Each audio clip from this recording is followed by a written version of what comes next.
Hello बच्चा लोग, मैं कंचन फिर से हाजिर हूँ हमारे YouTube channel lots of study पर। तो मैं आज आपकी प्रश्नावली 1.2 कराने जा रही हूँ। कल हमारी 1.1 ख़त्म हो चुकी थी। तो देखिए 1.1 का पहला सवाल है हमारा 1.2 का। निम्नलिखित संख्याओं का अभाज्य गुणनखंडों के गुणनफल के रूप में व्यक्त कीजिए। हमको क्या दिखाना है उसमें? अभाज्य गुणनखंड। क्या क्या एक नंबर है हमारे 140, 156 ये नंबर है। अब इन नंबरों का हमको क्या निकालना है? अभाज्य गुणनखंड। पहले तो हम ये समझते हैं कि अभाज्य गुणनखंड होता क्या है। पहले हम ये समझते हैं अभाज्य गुणनखंड क्या होता है। अभाज्य यानी देखो अभाज्य, पहले तो समझेंगे अभाज्य शब्द क्या होता है। अभाज्य शब्द कौन सी संख्या होती है? अपने अगर पढ़ा हो तो अभाज्य संख्या ऐसी संख्या होती है जो किसी से ना कटे, जैसे कि 2, 3, 4, 5, 7, 11, 13। इसी तरह जो संख्याएं हैं जो किसी से ना कटें वही कहलाती हैं अभाज्य। अभाज्य गुणनखंड का क्या मतलब है? अभाज्य गुणनखंड का मतलब है ऐसी संख्याएं जो सिर्फ और सिर्फ इन्हीं संख्याओं से, अभाज्य संख्याओं से कटे, वो हो जाती हैं अभाज्य गुणनखंड। अब जैसे देखिए दो से सारी संख्या कट सकती हैं, लेकिन ऐसा किसी में दम नहीं है जो दो को डिवाइड कर दे। क्यों? क्योंकि दो ऐसी चीज़ है, भले ही छोटी संख्या है पर वो सबको डिवाइड करने का दम रखती है। छोटा पैकेट बड़ा धमाका टाइप्स। वहीं हमारा थ्री भी ऐसा है कि वो सबको डिवाइड करने का, भाग देने का दम रखता है, लेकिन कोई उसको डिवाइड नहीं दे सकता। इसी तरह 4, 5, 7 ये खुद के ही टेबल से कटेंगे, वरना ये किसी से नहीं कटेंगे।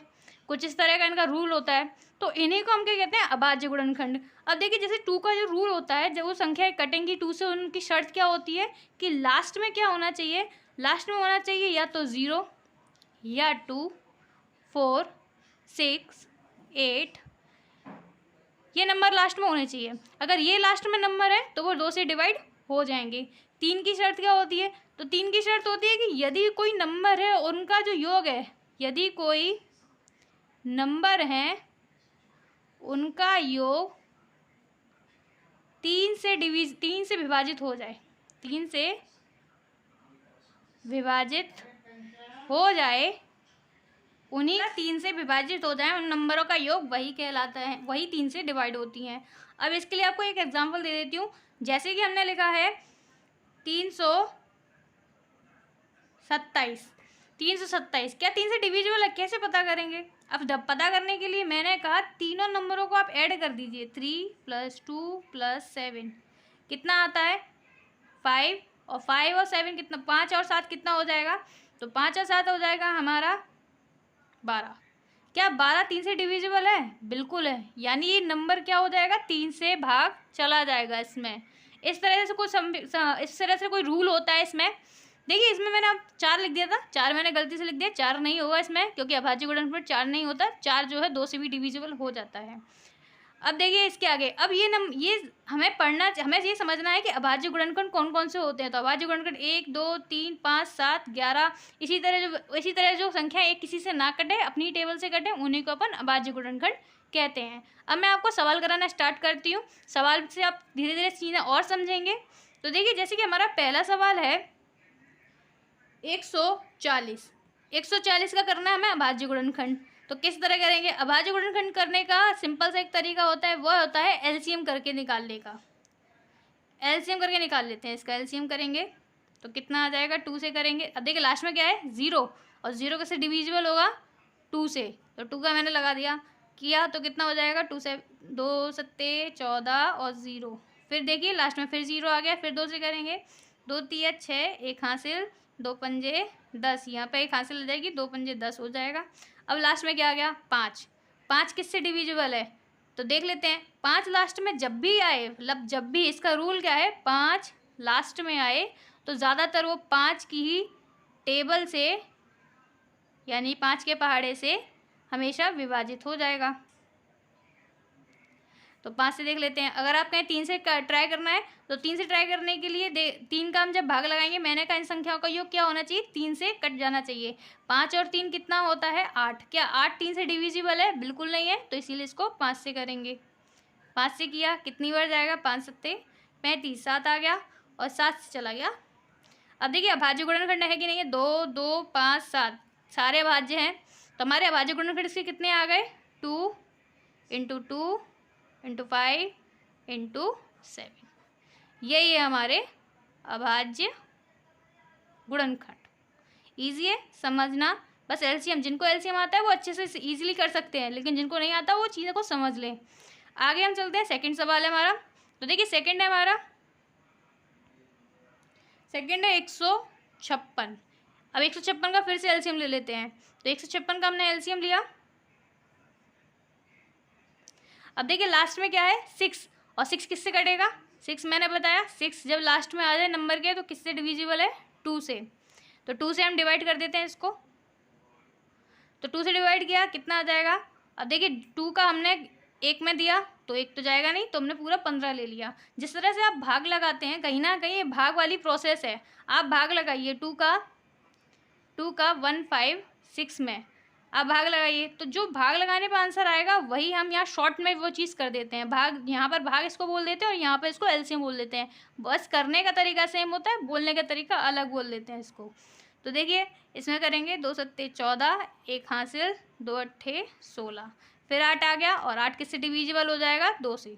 फिर 2 से करेंगे 2 तिया 6, 1 हासिल, 2 नाम 18, लास्ट में क्या आ गया 9। क्या 3 से डिविजिबल है, बिल्कुल है। लास्ट में क्या आ गया 3 आ गया, तो 3 से कर देते हैं 1, और ये हो जाएगा 3, 3 एकम 3 और 3 त्रिका 9। फिर आ जाएगा 13। क्या 13 किसी से डिविजिबल बनेगा कभी, 13 एक ऐसी ना, 13 कैसा है, अभाज्य गुणनखंड है। 13 किसी से नहीं करता, तो मैंने 13 को उसी से काट दिया। अब हमारे अभाज्य गुणनखंड क्या आ गए, 2, 2, 3, 30। तो यहाँ लिख देते हैं 2 इंटू 2 इंटू 3 इंटू 30। यही हमारे आ गए इसके अभाज्य गुणनखंड।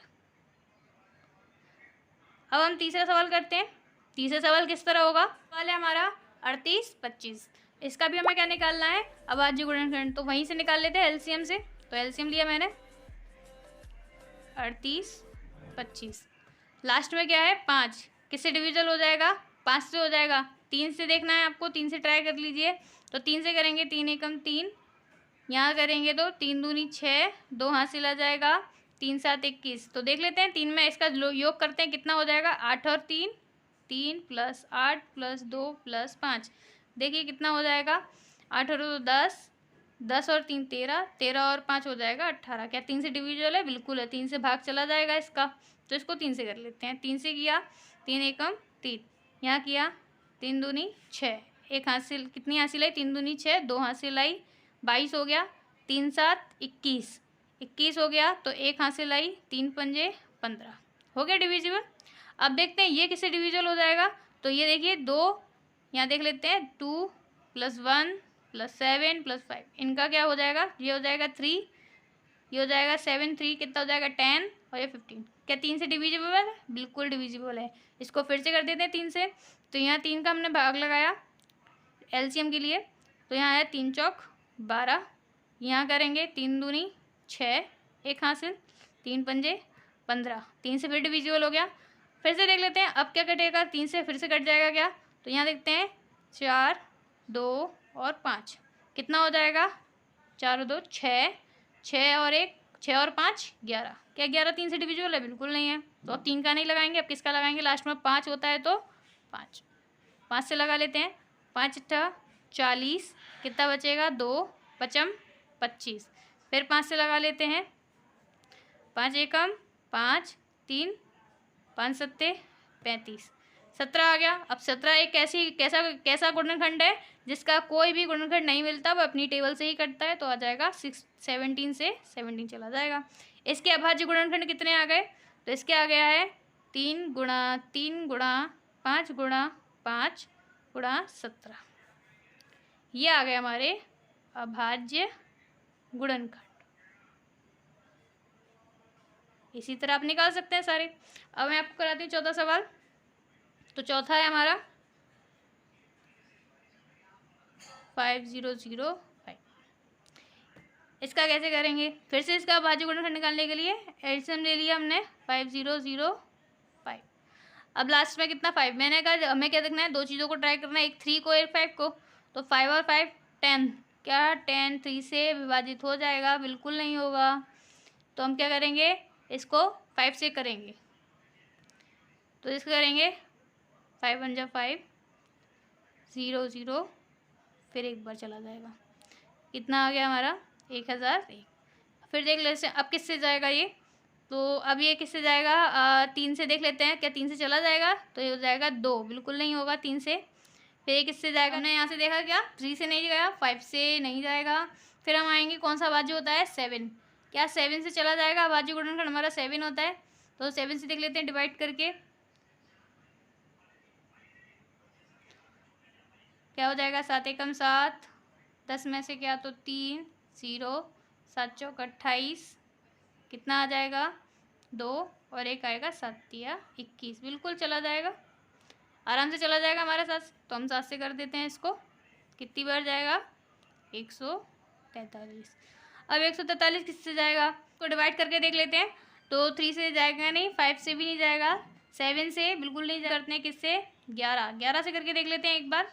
तो 11 से करके देखा हमने, 11 एकम 11, कितना आया? 3, यहाँ से आया 3, कट जाएगा, बिल्कुल बिल्कुल चला जा रहा है। तो हम किससे करेंगे? 11 से करेंगे। आप भाग लगा के साइड में इसको देख सकते हैं। तो 11 से कितनी बार गया? 13 बार। तो आ गया। अब 13 किसी से नहीं जाएगा, तो 13 से ही जाएगा। इसके अभाज्य गुणन कितने आ गए? 5 × 7 × 11 × 30। ये क्या आ गए? अभाज्य गुणनखंड। अगला क्वेश्चन है हमारा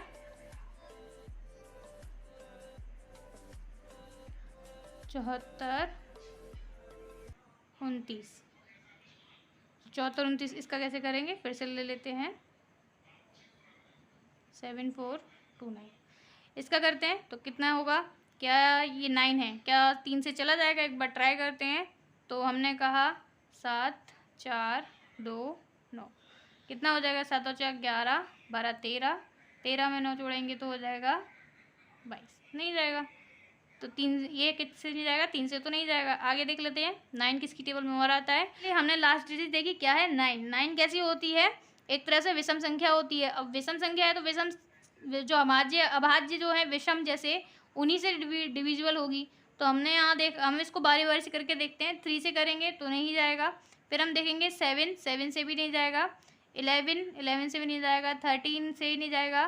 फिर हम देखेंगे इसको 15 से तो जाएगा ही नहीं क्योंकि यहाँ 9 है। फिर आएगा हमारा 17 से एक बार ट्राई कर लेते हैं क्या उससे चला जाएगा। तो 17 से ट्राई करते हैं।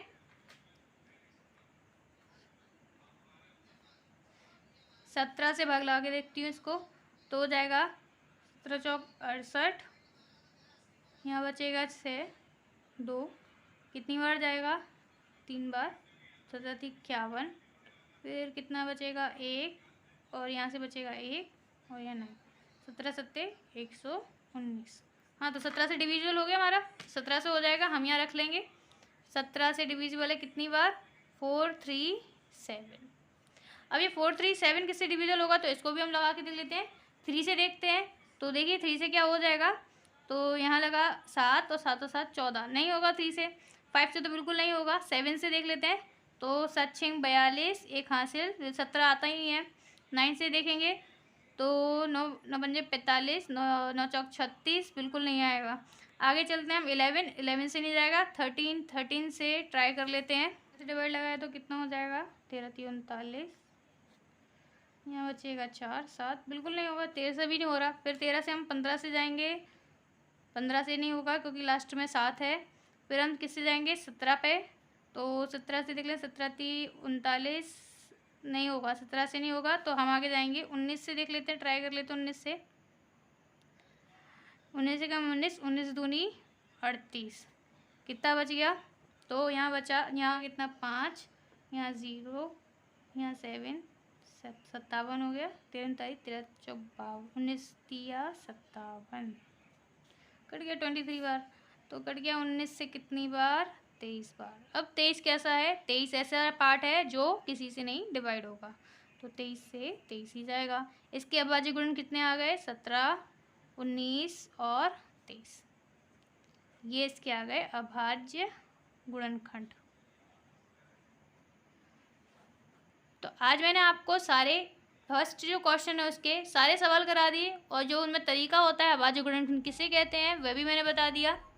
तो अगर आपको आज का वीडियो अच्छा लगा हो तो आप मेरे चैनल को सब्सक्राइब करें, वीडियो को लाइक करें, ज़्यादा से ज़्यादा शेयर करें अपने दोस्तों के साथ, जिससे उनके पास भी वीडियो पहुंचे। 10th की परीक्षा के लिए काफ़ी इंपॉर्टेंट है, क्योंकि हमारा 10th बोर्ड है और एक एक नंबर हमारा काफ़ी इंपॉर्टेंट होता है उसमें। बाकी आज के लिए धन्यवाद।